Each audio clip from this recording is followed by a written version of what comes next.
Harold Iman, le spécialiste des questions internationales pour BFM TV, nous a rejoint en plateau. Harold, revenons d'abord sur la situation de ce pays qui vit une situation trouble depuis maintenant 18 mois, mais les problèmes remontent à bien plus loin en réalité.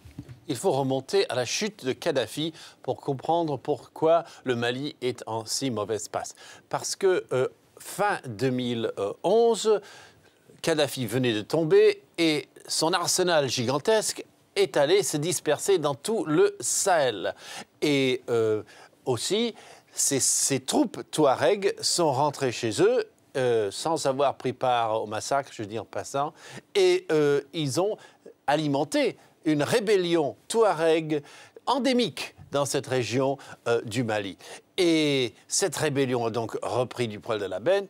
Il y avait aussi des armes nouvelles pour les djihadistes, AQMI et d'autres qui étaient dans la région, de plus en plus forts.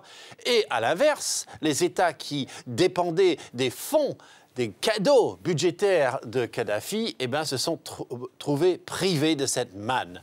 Donc, l'année 2012 marque l'effondrement de l'État malien, les rebelles prenant tout le nord. 22 mars, un coup d'État à Bamako. Quelques militaires veulent changer la situation, mais ils n'ont guère rien sauvé. Le 6 avril, le mouvement des Touaregs, le mouvement national de libération de l'Azawad, c'est comme ça qu'ils appellent cette zone, proclament l'indépendance de cette zone. Et en juin, ils sont eux-mêmes évincés par des djihadistes du style AQMI, Mujao et d'autres, Ansardine. Et donc, le 11 janvier 2013, il a fallu que la France lance l'opération Serval avec 4000 soldats et 6000 alliés africains et les restes qui fonctionnaient encore de l'armée malienne pour repousser dans diverses batailles les djihadistes de cette zone. Harold, aujourd'hui, un vote, mais pour déboucher sur quoi exactement? Expliquez-nous.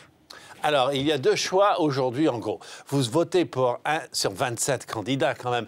Un seul qui est un peu dans l'esprit du putsch pour rétablir l'unité martiale du pays avec une petite dose d'islamisation, il faut le dire. Et puis, de l'autre côté, vous avez foultitude d'anti-putschistes, le front du refus du putsch, des démocrates de tout poil, qui, eux, peut-être un jour arriveront à une décentralisation laïque dans laquelle peut-être on pourra réinsérer les indépendantistes touareg.